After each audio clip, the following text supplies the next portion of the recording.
Como siempre, les saludamos esta mañana a iniciar nuestro programa académico de este día, una sesión académica que, igual que todas, ha sido preparada con mucho entusiasmo. De verdad, me es grato nuevamente saludarles y seguirles invitando a nuestros eventos de este programa. Además, hoy quiero hacerles una invitación a que recordemos que tenemos una alianza con una institución privada que es denominada Hospitales Sin Infección. Recuerden, pueden leer su página está junto con la nuestra y estamos trabajando con ellos en alianza para buscar mejoría precisamente de este tipo de situaciones. Asimismo, quiero invitarles a que nos hagan llegar por correo o por WhatsApp si ustedes tienen algunos temas que deseen que se integren para el programa académico 2021. De hecho, ya tenemos avanzado nuestro programa, pero sí nos gustaría saber el interés de todos ustedes como participantes. De esta manera, quiero darles nuevamente la bienvenida y darle la bienvenida y además el agradecimiento muy fraterno a la doctora Seriolit Tenorio. Ella es médico gastroenterólogo y endoscopista, ¿sí? Ha trabajado muchos años en el Hospital General, pero además yo quiero agradecer su profesionalismo y su amistad. Una compañera de hace mucho tiempo que ha trabajado con nosotros y ha aceptado la invitación para estar y participar con nuestros eventos. Doctora Seriolit, muchas gracias. Adelante, la dejamos con el micrófono. Muchas gracias, doctor. Para mí es un gusto compartir con ustedes. Eh, Igualmente recibo con mucha gratitud siempre sus invitaciones y le agradezco mucho que me invite siempre a participar. Y el tema que vamos a abordar es enfermedad acidopéptica. La enfermedad acidopéptica hace relación a un grupo de padecimientos digestivos derivados de un desequilibrio entre la actividad del ácido clorhídrico y la pepsina y los factores protectores de la mucosa. Esta alteración da como resultado principalmente inflamación y ante la persistencia de los factores agresores contra los factores protectores, pues se van a desarrollar algunas de las complicaciones, que es a lo que principalmente nos referimos cuando hablamos de enfermedad acidopéptica. Es importante recordar la estructura fisiológica del estómago. El estómago consta de un epitelio que está formado por las foveolas y las glándulas.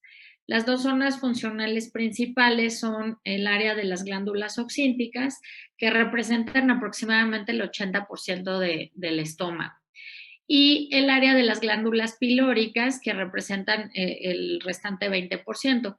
Las células parietales prevalecen en las glándulas oxínticas y estas van a segregar ácido clorhídrico y factor intrínseco.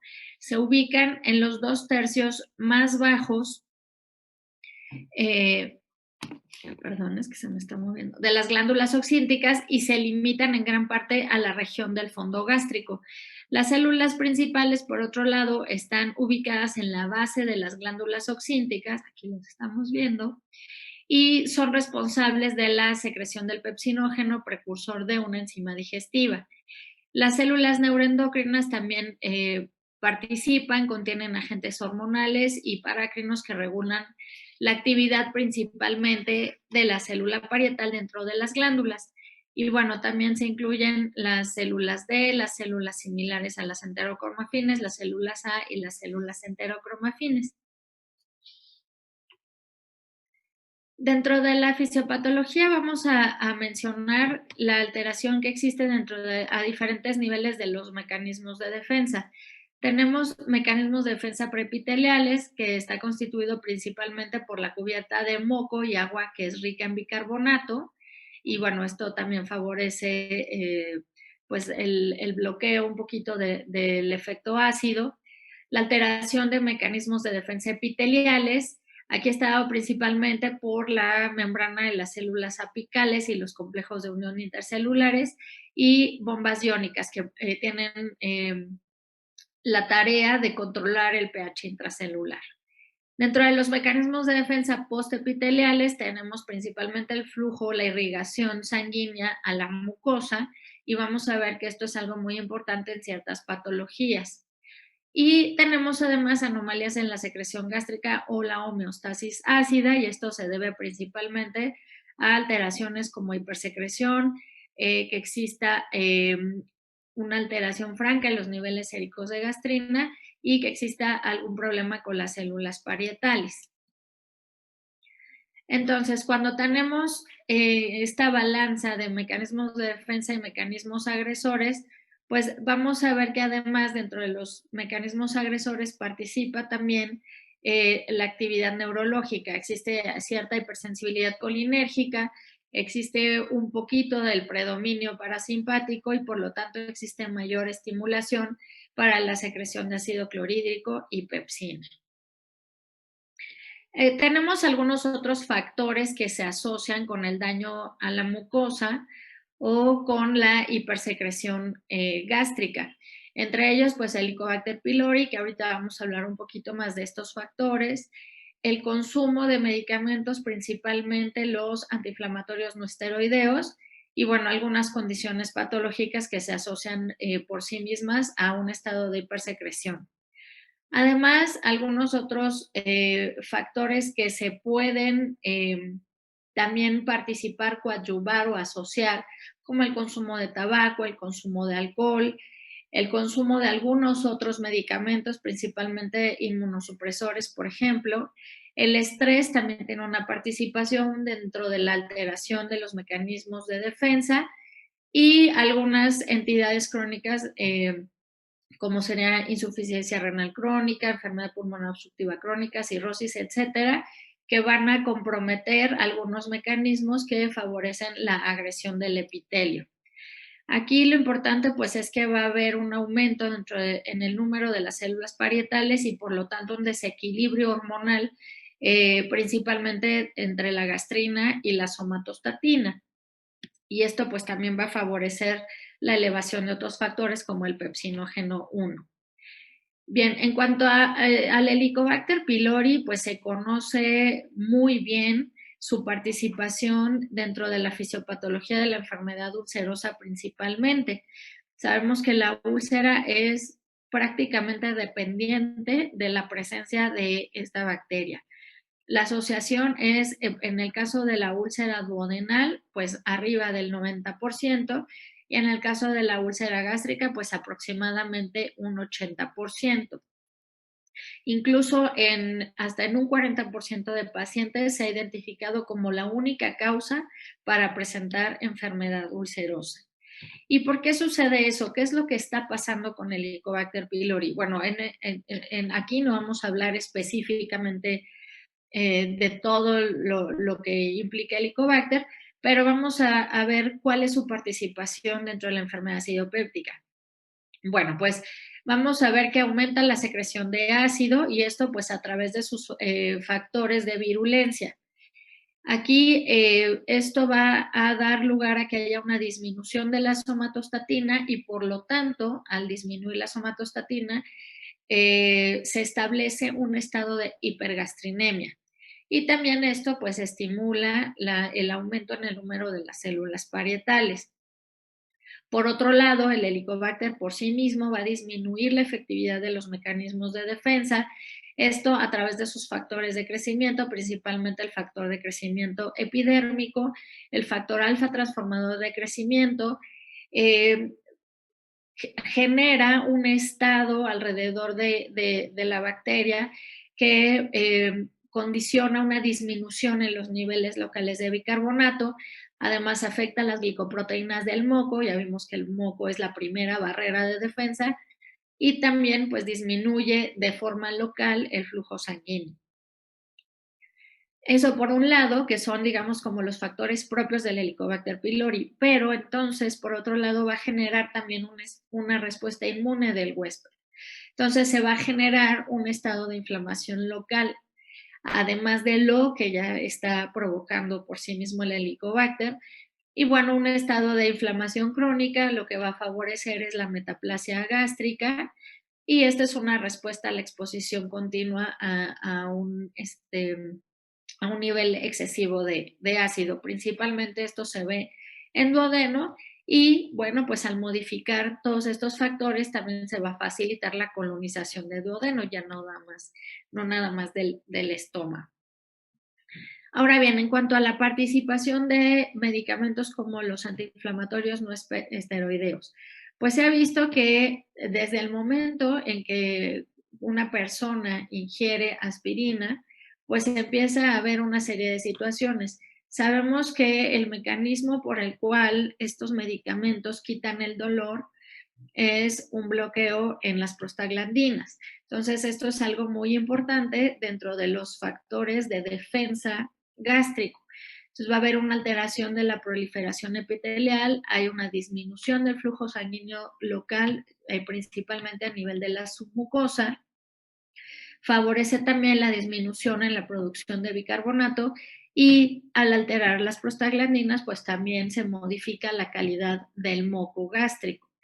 Y bueno, todos estos efectos se asocian principalmente a la inhibición de COX-2 y de tromboxano A2, que también implican cierto compromiso plaquetario.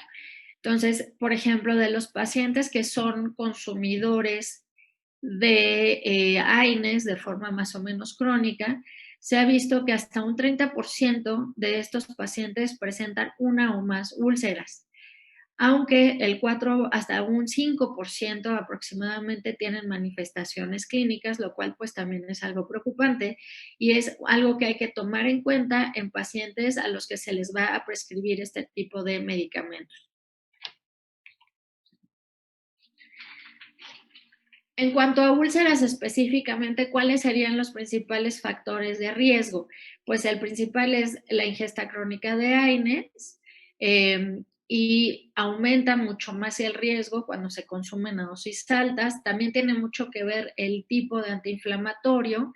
Los que provocan o producen más daño local, pues es principalmente piroxicam, ketorolaco, diclofenaco e indometacina. El factor también de riesgo se eleva mucho más en aquellos pacientes que ya tienen antecedente de haber presentado anteriormente una úlcera péptica o bien que hayan tenido antecedente de un cuadro de hemorragia digestiva.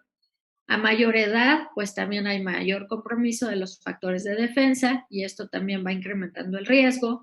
Pacientes que además cursan con algún otro trastorno sistémico grave, ya vimos sobre todo enfermedades crónicas, aquellos en los que se requiere además administración de anticoagulantes y pues para agregarle todavía más riesgo, aquellos pacientes en los que es necesario el uso de esteroides.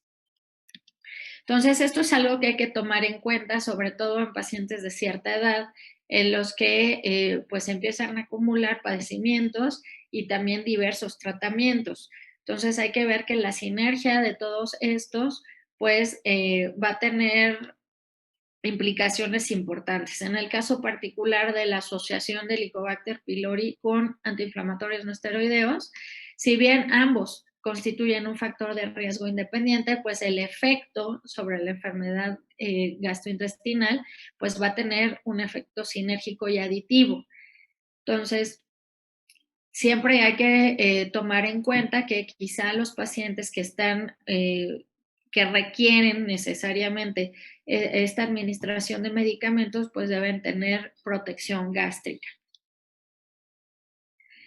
Y bueno, comentando también sobre algunos otros hábitos, por ejemplo, la ingesta de irritantes.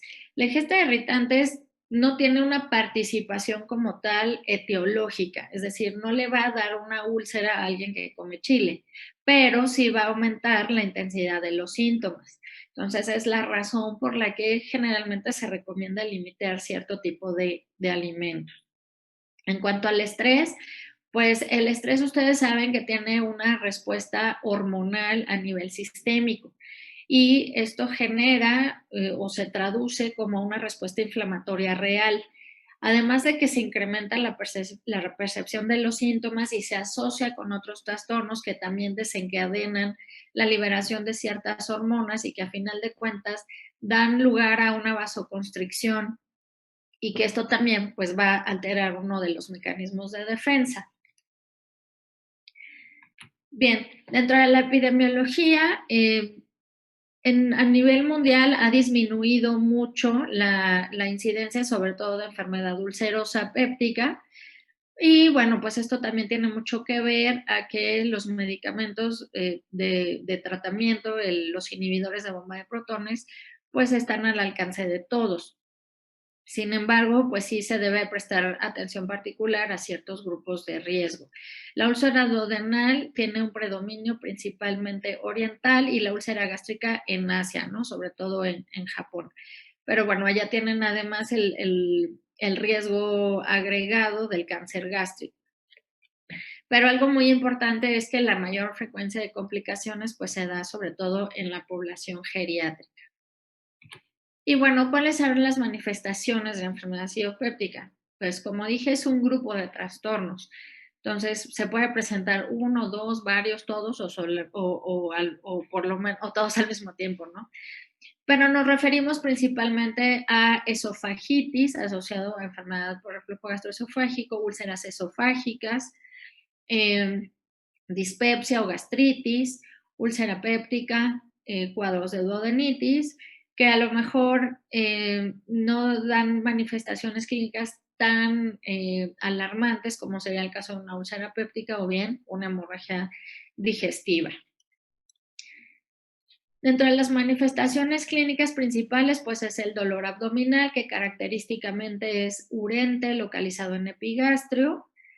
En cuanto a enfermedad ulcerosa, la característica es que se presenta postprandial, pero digamos de inmediato a tardío, 2 a 3 horas posteriores a haber concluido la ingesta de alimentos.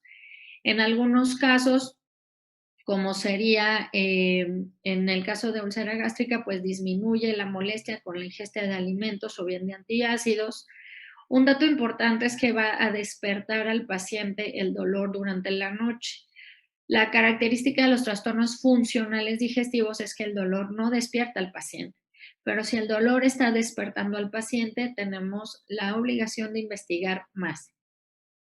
En algunos casos, el paciente tiende a comer más para aliviar las molestias, pero en otros tiende a comer menos y esto pues genera otros signos u otros síntomas, ¿no? Como sería la pérdida de peso. Y lo que comentábamos es que hay un porcentaje muy importante que no va a tener molestias y esto se ve principalmente en la población geriátrica. Algunas otras manifestaciones pueden ser asociadas a las diferentes enfermedades. En el caso de reflujo, pues pirosis, regurgitación. En el caso de dispepsia, plenitud gástrica temprana. Y bueno, pues siempre los datos de alarma en gastroenterología son la hemorragia digestiva, ya sea hematemesis o vómito en pozos de café o melena, ¿no? Que son, digamos, que las características de la hemorragia digestiva alta. Y entonces nos vamos a enfocar a lo que es el síndrome ulceroso. El síndrome ulceroso se refiere pues a la enfermedad ulcerosa péptica y esto implica úlceras ya sea en estómago, en duodeno o en ambos. Y esto cuando la etiología se debe a la exposición a ácido y pepsina durante cierto tiempo y cierta concentración. Las úlceras se definen como defectos necróticos de la mucosa que se extienden a través de la muscular de la mucosa y pueden llegar hasta la submucosa o capas más profundas. La diferencia con una erosión es que las erosiones van a respetar la muscular de la mucosa. Y bueno, siempre hay que hacer el diagnóstico diferencial con algunas otras entidades, desde enfermedad por reflujo gastroesofágico, bien pancreatitis,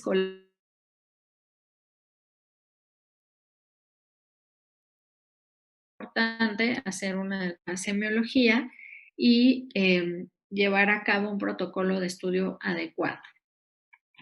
Y como habíamos comentado que existen algunas otras condiciones que también afectan los mecanismos de defensa, También existen pues las úlceras por estrés fisiológico. Aquí nos referimos principalmente a pacientes hospitalizados y que están sufriendo, padeciendo algún tipo de patología, digamos, aguda más grave, ¿no? Como traumatismos, quemaduras, pacientes que se encuentran en un estado séptico o bien que tienen falla orgánica múltiple. Y esto se debe principalmente pues, a una disminución franca del flujo sanguíneo y una serie de situaciones en las que se desencadena la respuesta inflamatoria sistémica.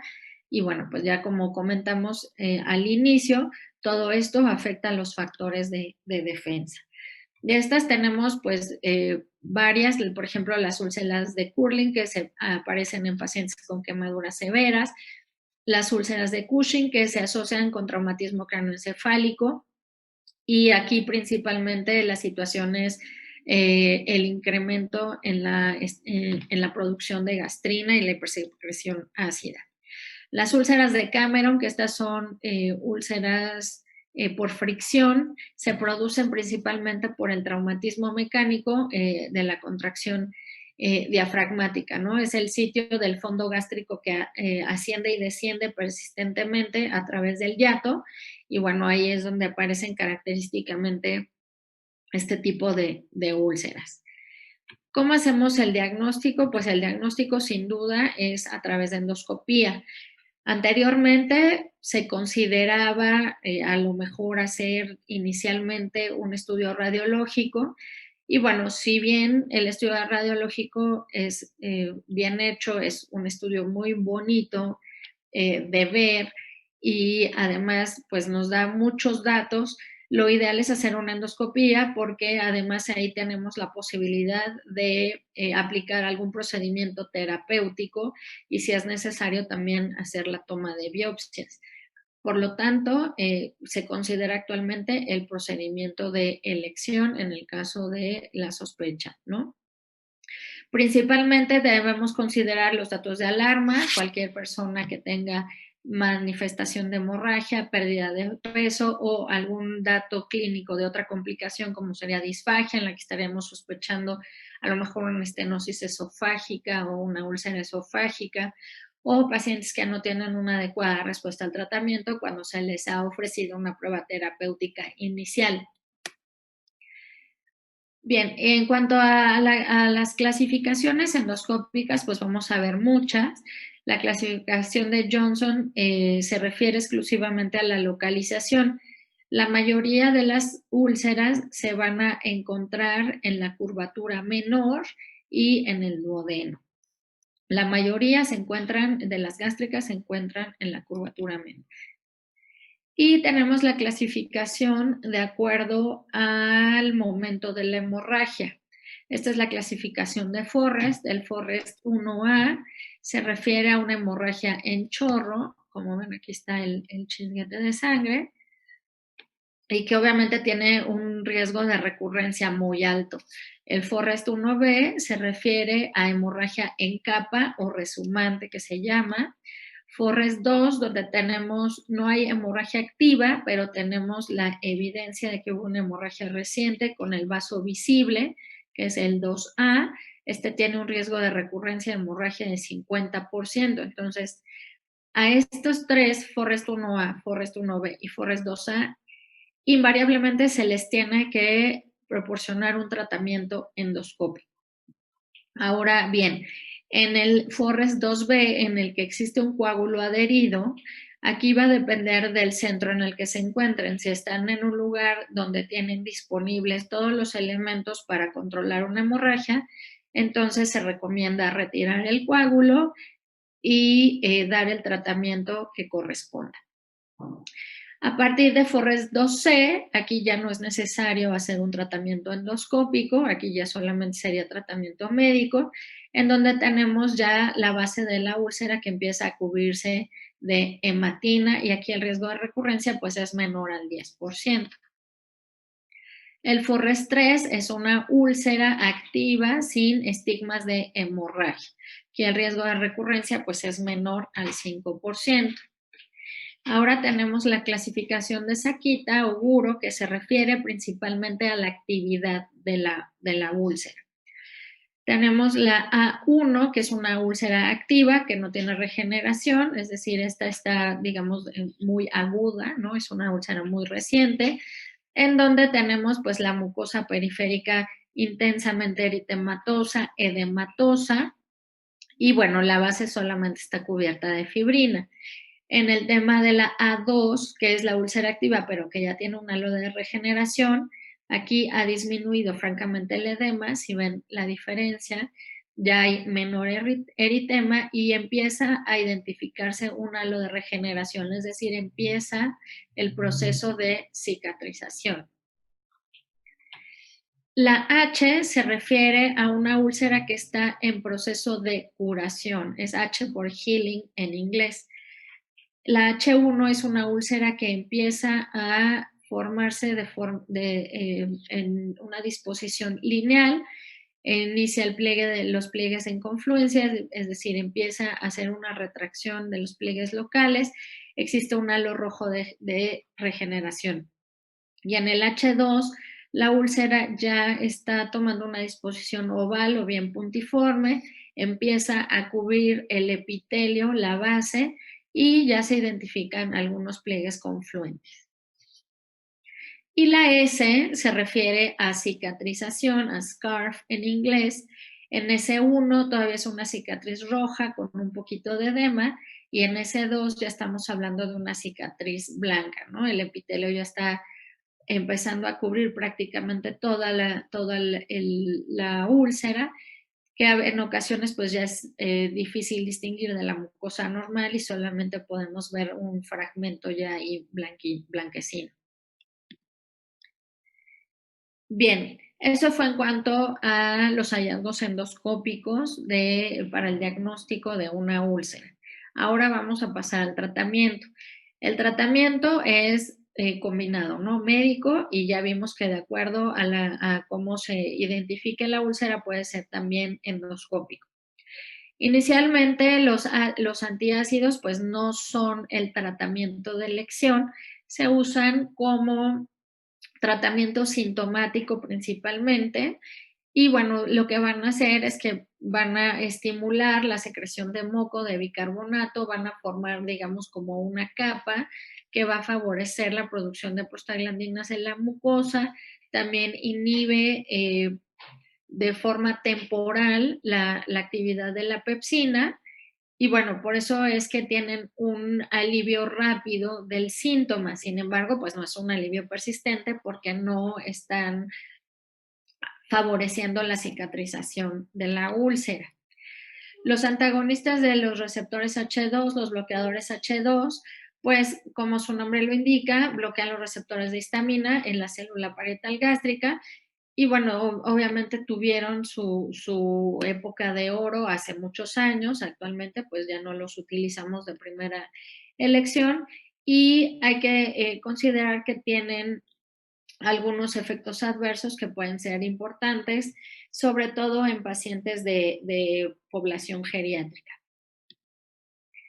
Y tenemos los inhibidores de bomba de protones, que bueno, inhiben la producción local de ácido clorhídrico.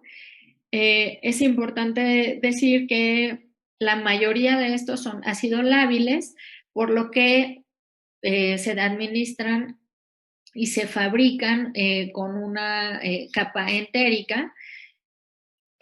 También deben ser administrados con cierto tiempo previo a la ingesta de alimentos para que se pueda alcanzar sus niveles séricos al momento en que las bombas de protones se encuentran activas. Entonces, si se toman ya que el paciente está tomando los alimentos, es decir, ya que se estimuló la actividad de las bombas, pues va a disminuir mucho su efectividad. La tasa de curación es prácticamente del 100% para las úlceras duodenales, cerca del 90% para las úlceras gástricas en tratamientos de entre 4 a 8 semanas. Recientemente se ha tratado de estudiar cuáles son los efectos a largo plazo y bueno, la verdad es que sí existe a lo mejor un retraso en la absorción de calcio, en algunos pacientes pueden tener diarrea, pero en general son medicamentos bastante amables, ¿no? No tienen tantos efectos secundarios. Y bueno, por lo tanto es nuestro tratamiento de elección. Ahora bien, en algunas situaciones especiales, como en el caso de pacientes con hemorragia, pues hay que dar inmediatamente la terapia antisecretora con inhibidores de bomba de protones y como ya mencioné, pues se debe optar por algún método endoscópico para controlar el episodio de hemorragia. ¿Y qué vamos a hacer cuando llevamos a un paciente a endoscopía? Bueno, pues inicialmente es tener paciente. La regla número 1 es tener paciente. Entonces hay que proporcionar la reanimación temprana, ¿no? Lo que se requiera. Si el paciente requiere solamente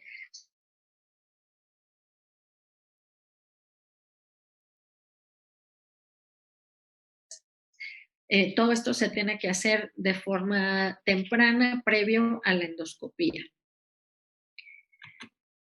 Y bueno, tenemos algunas escalas de estratificación de riesgo en las que también esto se debe tomar en cuenta, principalmente pues para establecer cuál sería la mejor medida para estos pacientes y también pues para favorecer el pronóstico, ¿no? Y explicarle a los familiares qué es lo que se espera. Estas escalas de riesgo pues toman en cuenta diversos puntos como sería la edad, si llegó el paciente chocado, si tiene alguna comorbilidad, cuál es el diagnóstico endoscópico y bueno, si se encontró algún signo o dato de hemorragia reciente y bueno, esto es algo muy importante para predecir principalmente la mortalidad. Ahora, ¿en qué momento se debe realizar la endoscopía? Pues se considera una endoscopía de urgencia cuando se realiza en menos de 6 horas o una endoscopía temprana cuando se realiza en menos de 24 horas. Esto va a depender sobre todo del estado clínico del paciente y que se encuentre en condiciones pues, para ser sometido a un tratamiento endoscópico. Obviamente lo ideal es hacerlo lo más pronto posible, sobre todo en casos de hemorragia activa, el paciente que acaba de tener una hematemesis o que ha estado con melena los últimos 2 o 3 días, ¿no? Y que ya está a lo mejor medio hipotenso, chocado, etcétera. Entonces, se debe optar por hacer la reanimación temprana y ponerlo en condiciones para poder realizarse una endoscopía. Dentro de las terapéuticas endoscópicas, pues tenemos, idealmente deben utilizarse dos. Las más frecuentes que se utilizan pues son la inyección de adrenalina, tenemos terapia térmica y terapia mecánica y bueno, existen nuevas otras terapias que también son bastante efectivas y además también ya nos ayudan mucho a favorecer la correcta control de la hemorragia. Entonces, dentro de las modalidades, obviamente cada una tiene sus ventajas y sus desventajas. La inyección de adrenalina prácticamente se usa en todos los casos, pero además siempre combinada con otra, como les dije, utilizamos generalmente dos. Este es algo bastante disponible, ¿no? En todos los hospitales hay o lugares donde se hace endoscopia y adrenalina, es bastante barata, pero como dije, no se debe utilizar como monoterapia.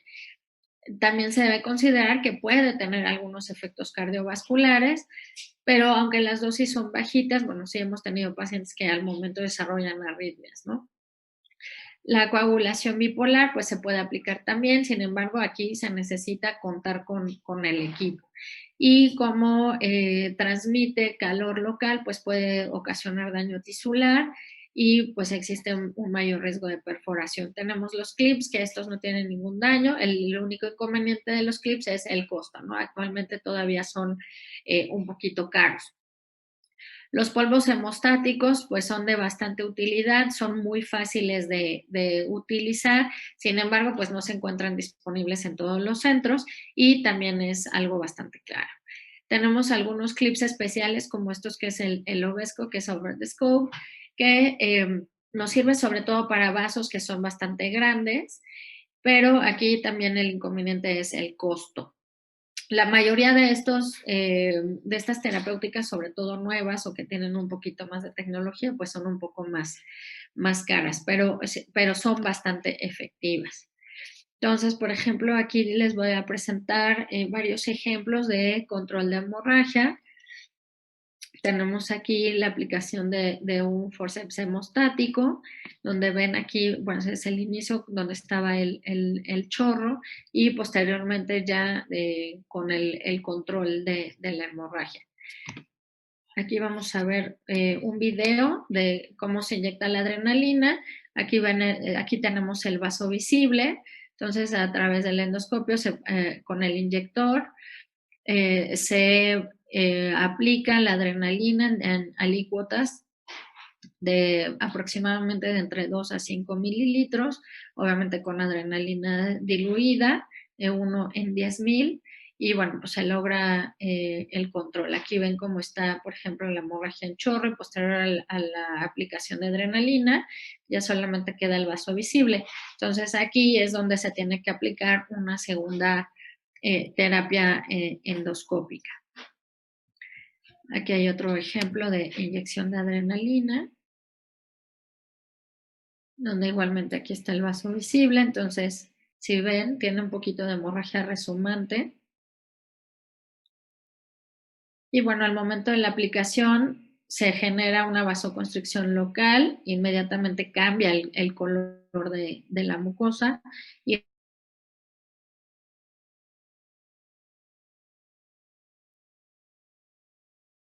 eficiente, y de cualquier forma siempre hay que aplicar una segunda terapia. Aquí tenemos una coagulación, si mal no recuerdo, este es con argón. No, esta es una sonda caliente. Y bueno, al momento de aplicarla tenemos un episodio de hemorragia, pero bueno, ahí se tiene que continuar con la terapéutica hasta lograr controlar la hemorragia. Y aquí tenemos un ejemplo de la aplicación de clips. El clip, como pueden ver, es... A ver, déjenme quitar esto de acá. Aquí está. Aquí tenemos el clip que obviamente se introduce con una sondita, bueno, viene pegado a una sondita, a un catéter, y al final así queda. Aquí les voy a enseñar el video. Aquí se abre y tenemos que dirigir hacia donde vamos a clipar el vaso. Se cierra y se libera y así queda, ¿no? Y entonces ya queda el vaso que está con el evento de hemorragia, pues clip. Este es el otro clip, que es este es muchísimo más caro, se llama Ovesco. En este se tiene que aplicar a través de un sobretubo para proteger también el endoscopio y es mucho más grande, entonces nos es de mucha utilidad, sobre todo en vasos que son de un calibre mucho más grande. Aquí tenemos la aplicación de argón plasma, que este es un método térmico también. Este alito que ven como chisguetito, ese es el argón. Y bueno, pues se produce como una vasoconstricción, una quemadura local, ¿no? Para cauterizar, digamos, donde está la hemorragia.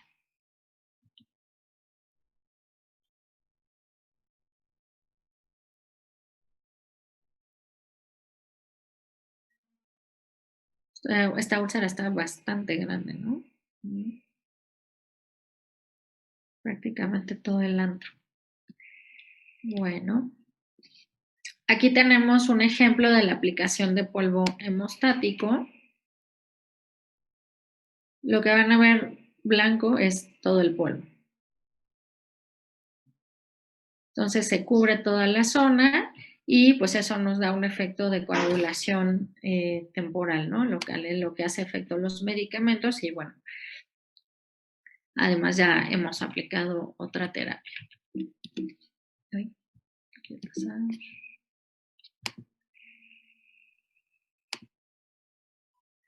Y bueno, en cuanto a recomendaciones específicas de manejo, Para úlcera gástrica, bueno, ya vemos que el diagnóstico es endoscópico.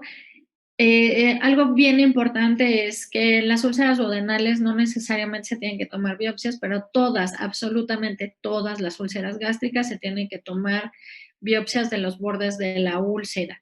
Y esto principalmente porque sabemos que muchas presentaciones de cáncer gástrico es en forma de úlcera. Entonces siempre tenemos que tomar biopsias. Evidentemente también nos va a ayudar para determinar si existe coinfección con el Helicobacter pylori. En el caso del duodeno, pues no es necesario porque sabemos que más del 90% de las úlceras duodenales se asocian con el Helicobacter pylori, pero en estómago pues es un porcentaje más bajo. Entonces también es, por eso es la utilidad de tomar las biopsias. El tratamiento con el bloqueador, con el inhibidor de bomba, se recomienda por lo menos durante 8 semanas y en el caso de las úlceras gástricas, algunas pues pueden requerir un poquito más de tiempo. En estos casos, pues sí se recomienda realizar una endoscopia de seguimiento a las 8 semanas. En el caso de las úlceras duodenales, no es necesario hacer una endoscopia de seguimiento, a menos que el paciente tenga datos de refractariedad. Y en el caso de úlceras que estén asociadas al consumo de antiinflamatorios no esteroideos, bueno, pues habría que considerar algún analgésico diferente. Si es estrictamente necesario utilizar el AINE, pues se debe optar por usar la dosis mínima efectiva o bien utilizar algunos AINES no selectivos, ¿no? O selectivos para COX-2. Y también considerar la terapia combinada.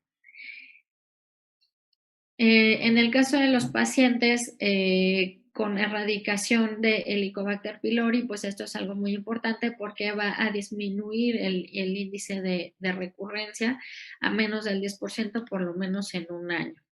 Y bueno, en algunas ocasiones no es suficiente la terapia endoscópica, no es suficiente el tratamiento antisecretor y a veces necesitamos optar por otras opciones terapéuticas como sería radiología intervencionista y sobre todo en algunas situaciones en las que a lo mejor no tenemos disponible la endoscopía por alguna razón, ¿no?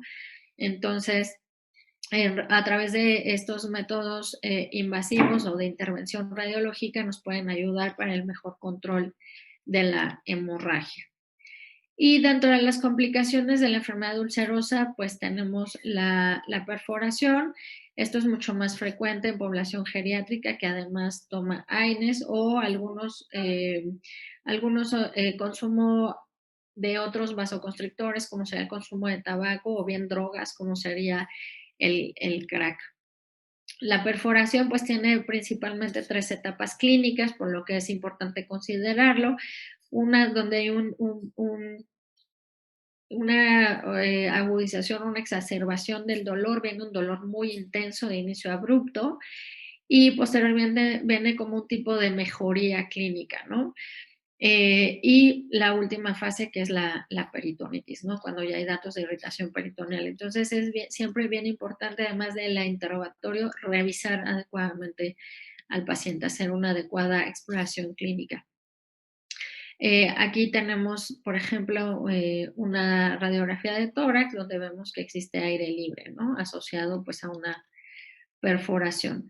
Otra posible complicación es la penetración. Esto se refiere a que la úlcera atraviesa todas las capas del estómago, del duodeno, y queda cerca o adyacente a un órgano, o lo más frecuente es que se queda sellado con el epiplón.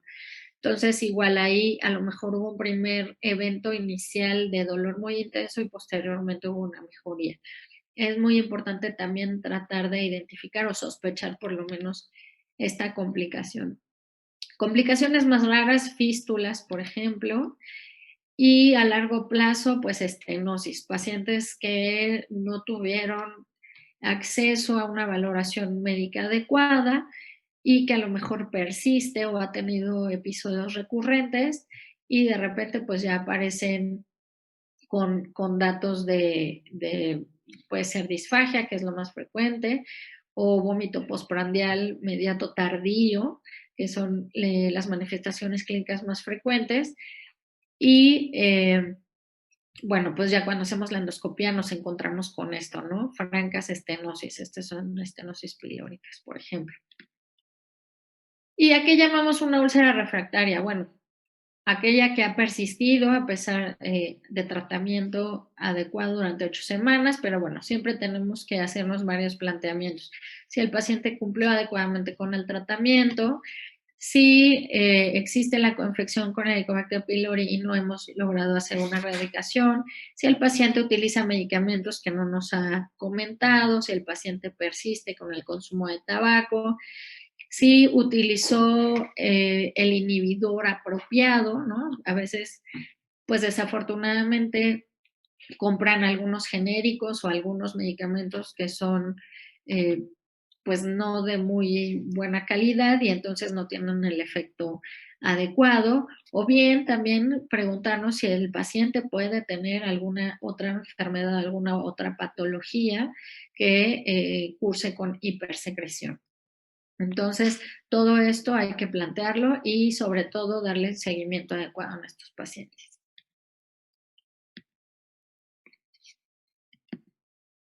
Muy bien, bueno, pues esa es toda la presentación. No sé si tengan alguna duda, algún comentario. Muy bien, muchas gracias, doctora. Yo creo que ha sido excelente la presentación. Es algo muy importante, es algo que vemos todos los días en el primer nivel de atención. Y bueno, mientras los compañeros nos mandan sus preguntas, yo quisiera hacerle a usted una pregunta, doctora. ¿Qué tan frecuentes se ven relacionadas las úlceras con cáncer?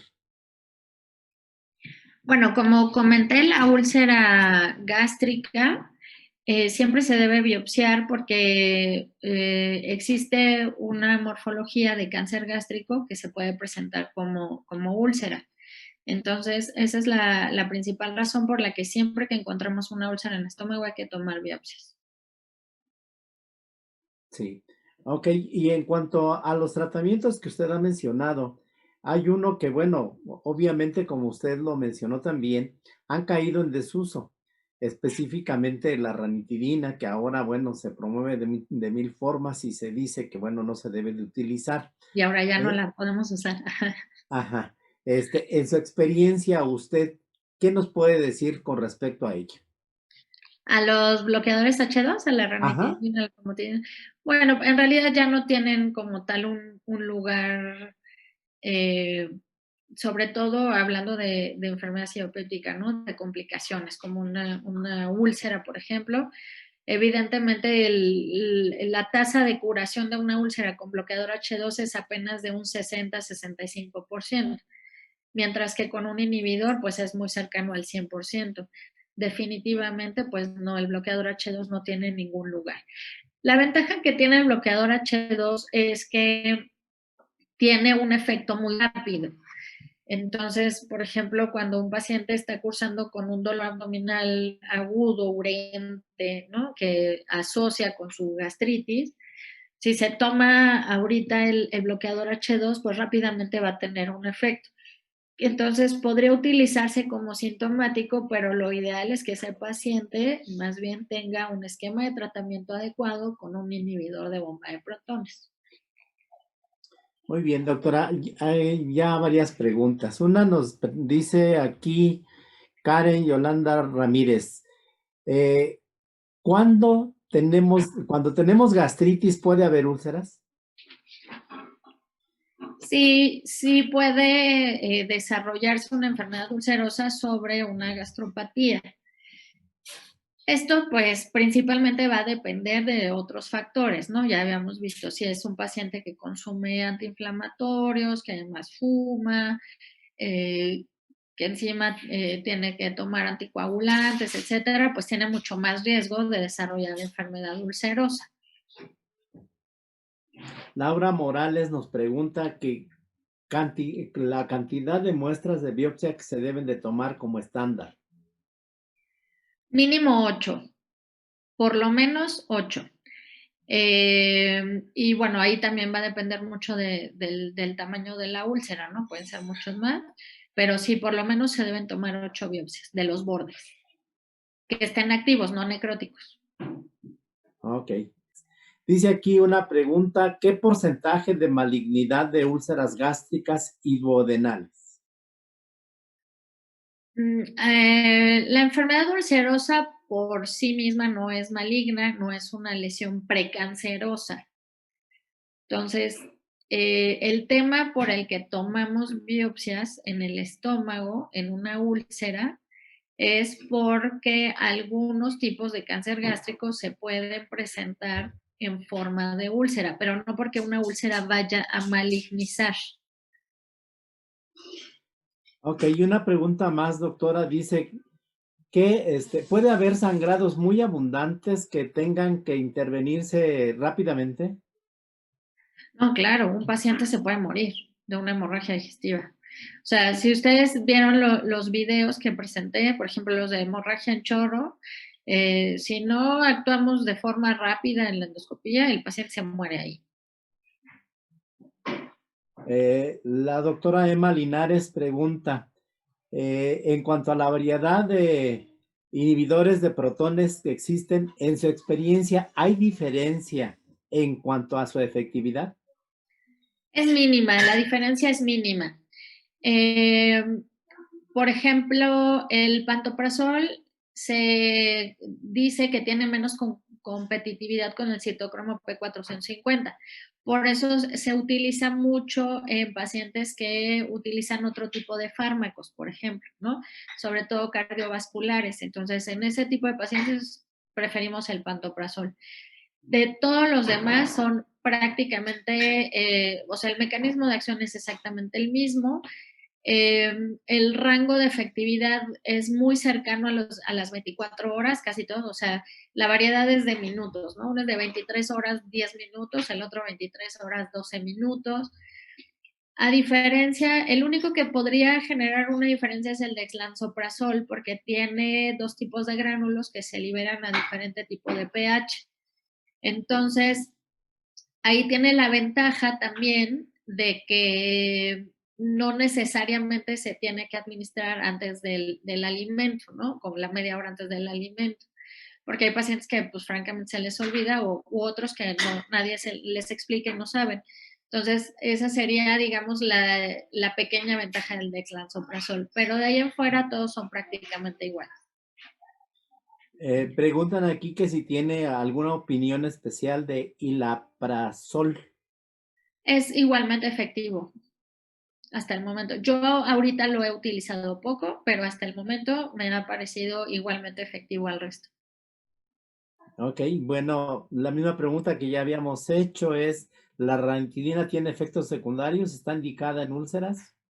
No, en la enfermedad ulcerosa no tiene motivo o sea, el inhibidor de bomba de protones tiene muchísima ventaja.